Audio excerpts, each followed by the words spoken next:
Vamos juntos embarcar em uma viagem no tempo, rumo à Europa do século XIX. Um período de transformações profundas, onde a Revolução Industrial não apenas mudava a paisagem, mas também a forma como as pessoas viviam e pensavam. As cidades experimentavam um crescimento sem precedentes, inchando sob o peso da migração do campo. A ciência, impulsionada por novas descobertas, avançava a passos largos, prometendo um futuro de progresso e inovação. No entanto, o romantismo, com sua ênfase na emoção e no idealismo, já não conseguia mais dar conta de explicar a complexa e, muitas vezes, brutal nova realidade que se apresentava. O mundo real, distante dos castelos e heróis, era agora feito de fábricas barulhentas, da exploração do trabalho e da miséria que se alastrava pelos centros urbanos. A sociedade não se via mais representada por heróis idealizados ou paisagens bucólicas. É nesse contexto que surge o realismo, um movimento artístico e literário que ambicionava mostrar a sociedade como ela realmente era, em toda a sua complexidade e contradição, sem os filtros da idealização romântica. Na França, por volta de 1850, um grupo de escritores visionários decide abandonar o sentimentalismo exacerbado e as narrativas fantasiosas. Em vez disso, eles passam a analisar a sociedade com um olhar crítico e implacável, buscando desvendar suas estruturas e mecanismos ocultos. A arte, então, se transforma em uma poderosa ferramenta de compreensão e denúncia social, deixando de ser um mero refúgio para se tornar um instrumento de transformação. O realismo nasce, portanto, da urgência de encarar a verdade social de frente, sem desvios ou subterfúgios. Um movimento que se propõe a expor as engrenagens complexas e, muitas vezes, desumanas da nova sociedade industrial.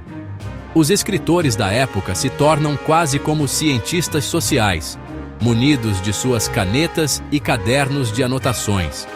Eles se dedicam a dissecar as intrincadas relações humanas e as complexas estruturas de poder que moldam a sociedade.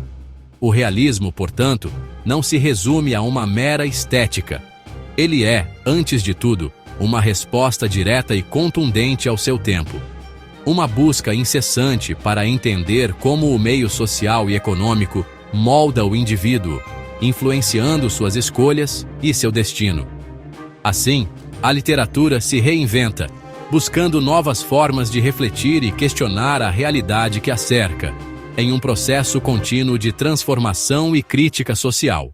Em Portugal, o realismo explode com a Questão Coimbra, em 1865.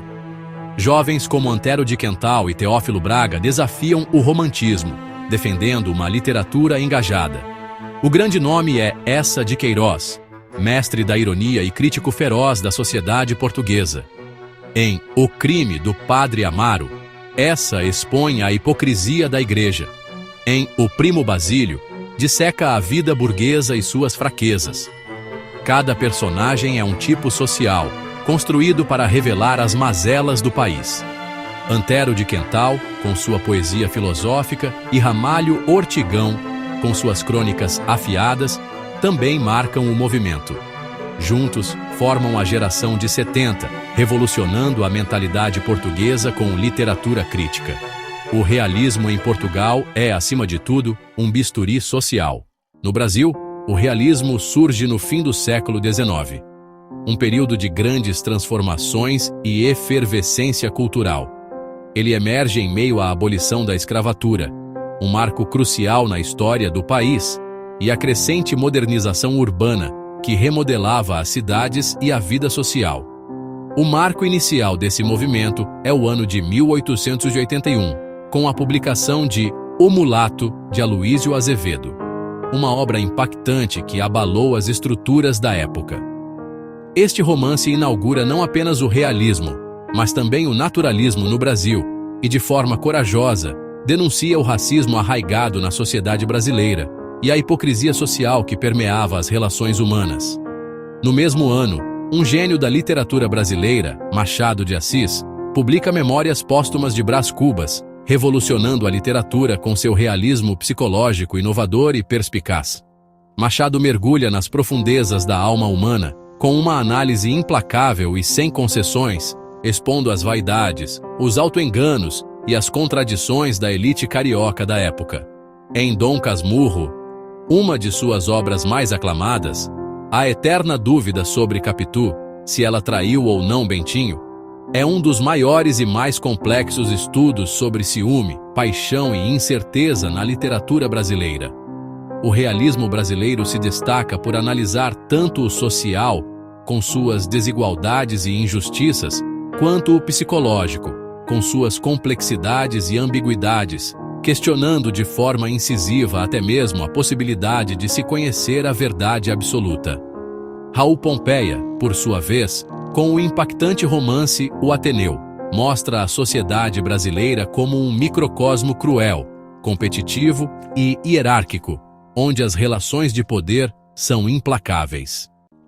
Em suma, o realismo no Brasil é sinônimo de análise social profunda, ironia mordaz e uma crítica contundente às mazelas da sociedade brasileira. O realismo busca objetividade e verossimilhança, retratando a sociedade contemporânea com detalhes precisos. Sai o sentimentalismo, entra a análise fria dos costumes, ambientes e relações sociais. Os temas são universais: hipocrisia, adultério, ambição, conflito entre indivíduo e sociedade. Os personagens são complexos, cheios de contradições, sem idealização. A crítica social é central. A literatura denuncia injustiças e expõe as feridas da época. Essa critica Portugal decadente. Aloísio denuncia o racismo. Machado desmascara a elite.